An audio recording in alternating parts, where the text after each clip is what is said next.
Hello, I'm Linda, and I'm 31 years old. For a long time, I believed I had a strong bond with my mother-in-law, Melissa. From our very first meeting, her warm smile made me feel at home, and I truly thought she cared for me. Little did I know, beneath her friendly facade, Melissa was scheming to drive a wedge between my husband, Scott, and me.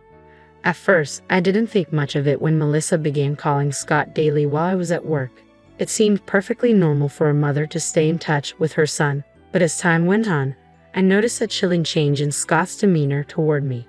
He became distant, and at times his attitude felt tinged with hostility. Perplexed by this sudden shift, I decided to address it one evening when we were alone.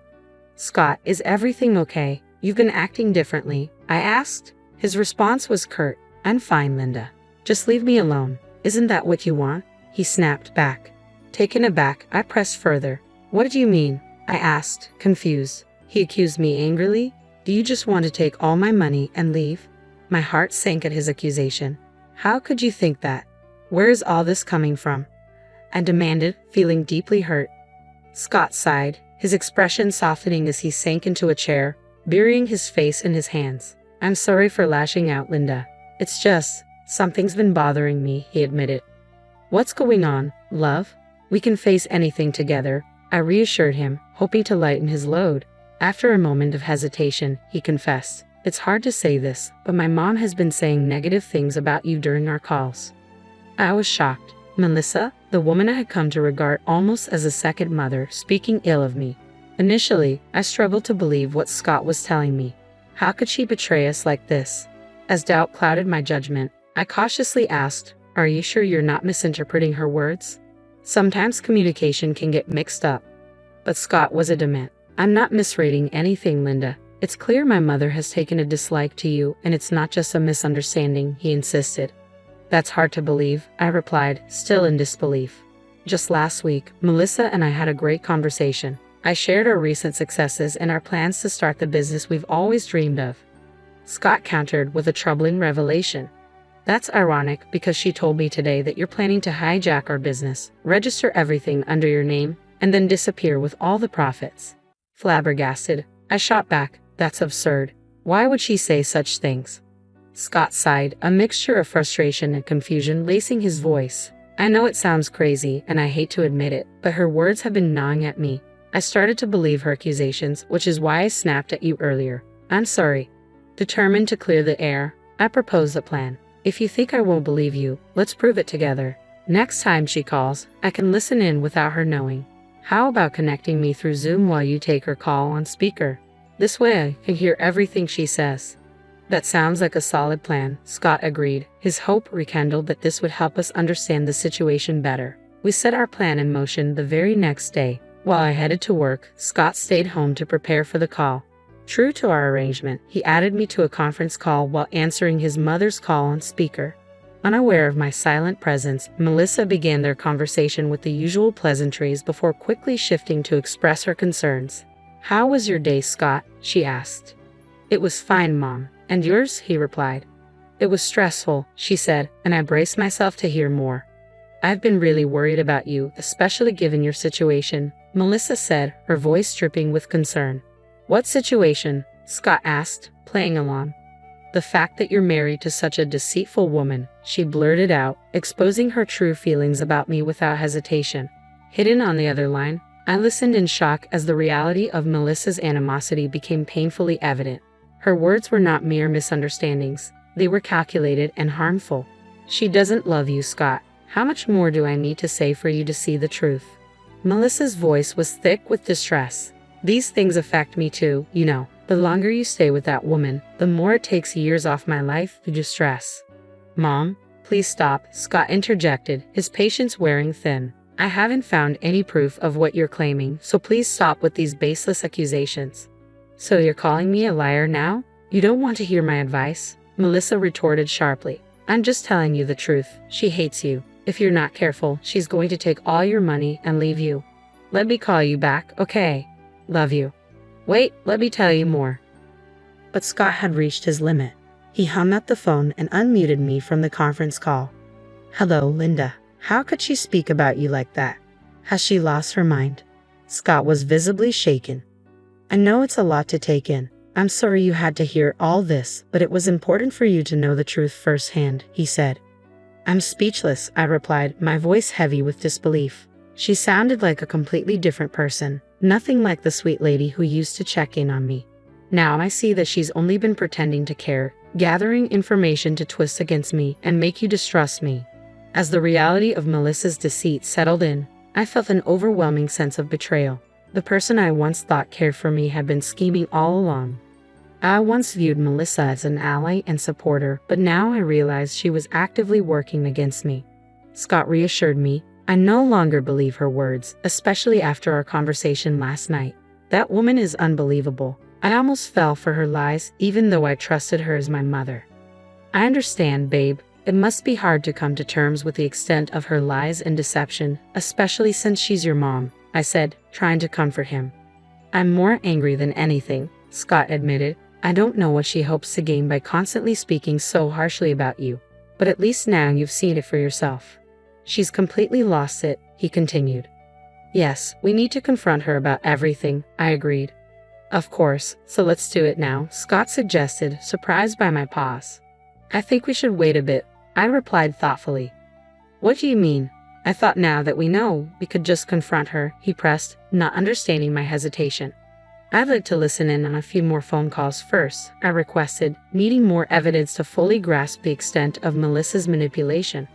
Scott was taken aback by my request, thinking one conversation would be enough for action, but I felt we needed a fuller picture before confronting her about her deceitful behavior. If there's one thing I've learned about master manipulators, it's that they love playing with people's perceptions and memories. Confronting Melissa too quickly could give her the chance to gaslight us, making us doubt our own understanding of her words. As painful as it was to hear her spiteful accusations, I knew I needed more evidence. I wanted to record these instances to have undeniable proof of her demeaning comments when I finally confronted her. For the next 3 weeks, Scott secretly added me to the calls as planned, with Melissa completely oblivious to my presence. She continued her usual tirade of belittling remarks and false accusations. Though I had grown accustomed to her deceit, I was still shocked by her ability to twist innocent interactions from our past into something sinister, portraying me as the villain. With each covert phone call, my anger mounted, fueling my determination to expose Melissa's true character. This wasn't just about my vindication anymore, it was crucial to protect others who might fall victim to her manipulative tactics. These recorded conversations became vital pieces of evidence, essential for revealing her deceit. As I braced myself to confront her, I knew it wouldn't be easy to challenge a family member who had spun such a complex web of deceit.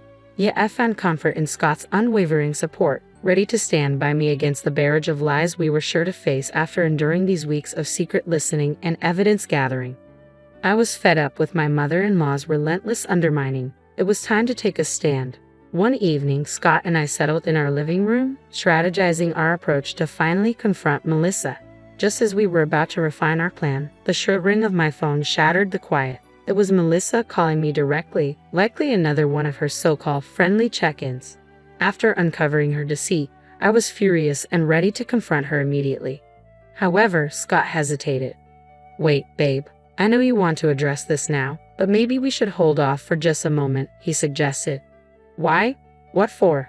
I shot back, barely containing my anger. For starters, we don't know why she's calling. Maybe she's calling to confess. It's unlikely, but still a possibility, he reasoned. Please just listen to what she has to say.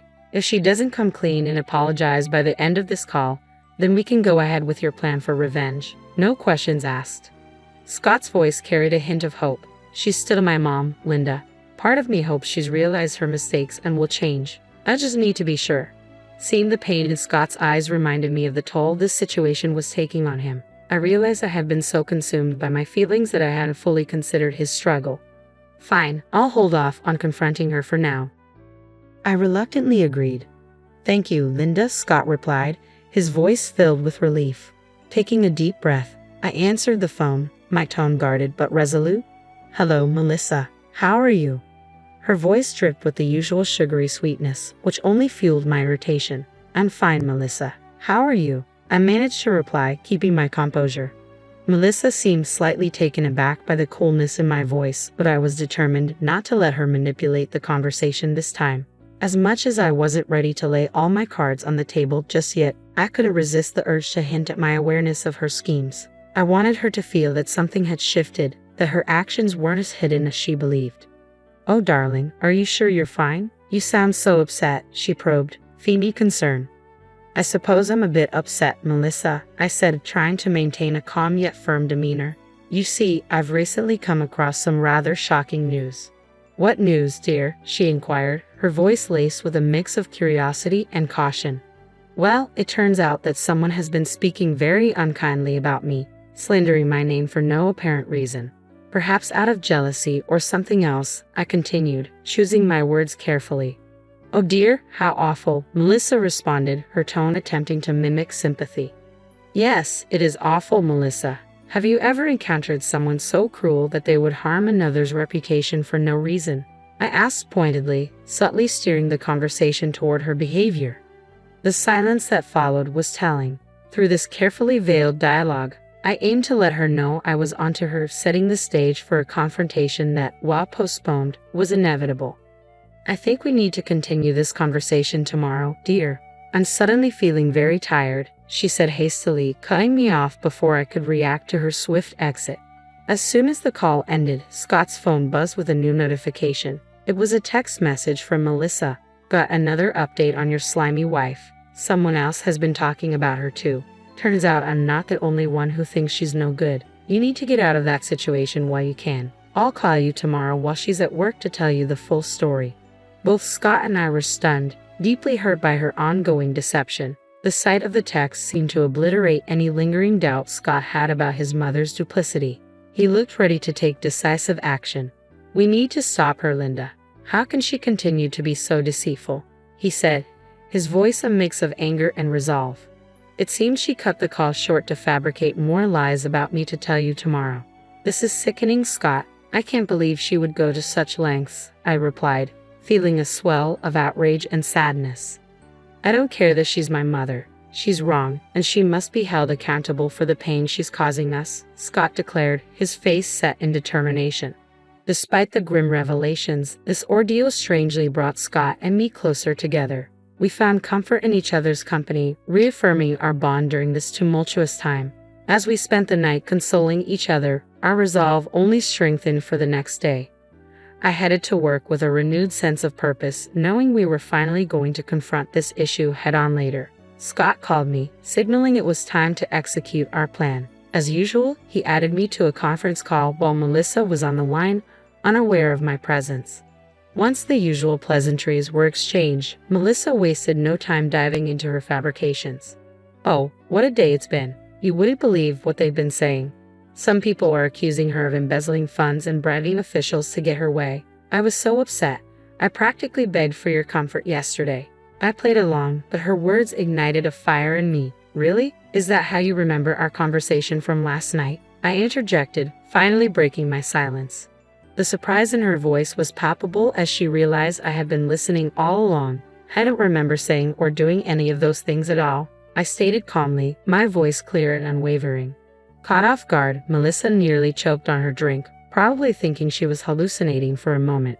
"Don't worry, Melissa, you're not imagining things. I'm here on a conference call with Scott. I've been listening to your conversations for the past 3 weeks," I revealed, my tone steady. "Linda, how did you? I believe there's been a misunderstanding," Melissa stammered, her voice pitching with panic. I let out a cold laugh, refusing to let her twist the narrative. "Oh please, don't insult my intelligence, Melissa. The act is up.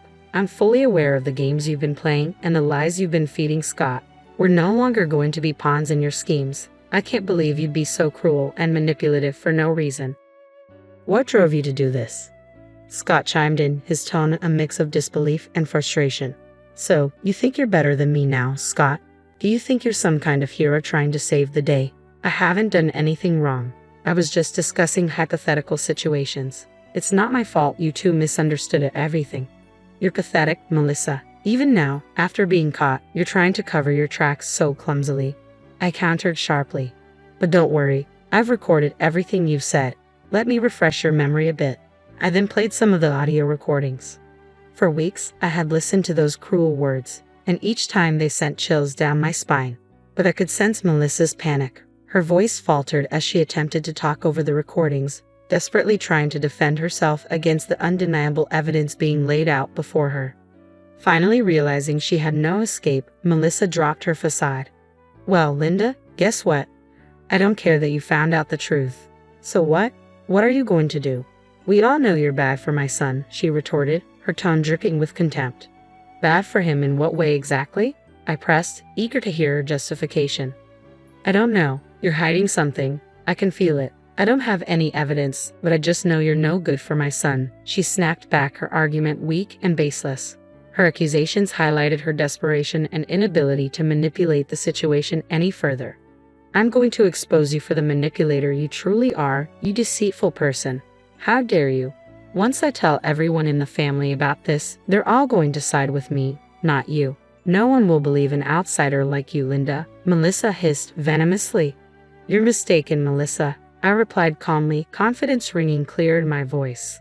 "What you haven't realized, despite my earlier mention, is that I've been recording this conversation too.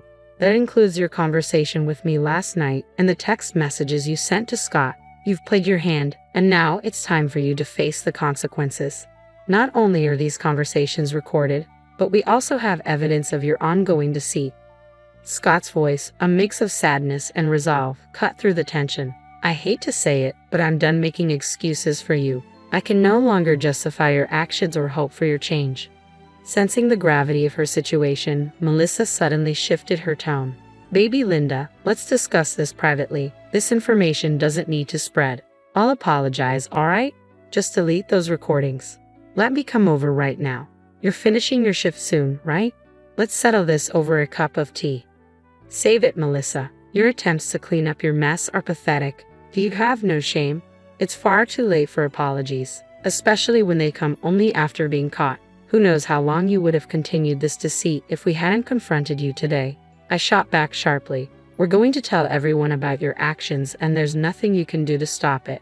Just to be clear, I no longer wish to be in contact with you. I can't surround myself with your negativity any longer," Scott declared firmly, as promised in our conversation. We exposed Melissa in various family group chats, informing our relatives of her manipulative tactics. Overcome with fear and embarrassment, she left the family groups, but we added her back so she could face the consequences of her actions. Everyone in the chats was disappointed and appalled by her behavior, and they unanimously agreed that she needed to be temporarily excommunicated from family gatherings to reflect and hopefully improve her character. Melissa called us repeatedly, pleading for us to stop tarnishing her reputation, but we stood firm, reminding her of the bed she had made for herself. After exposing her, a deep sense of satisfaction washed over me. Melissa's hold over us had diminished, and we were reclaiming control of our lives. I was confident she wouldn't dare manipulate anyone like this again.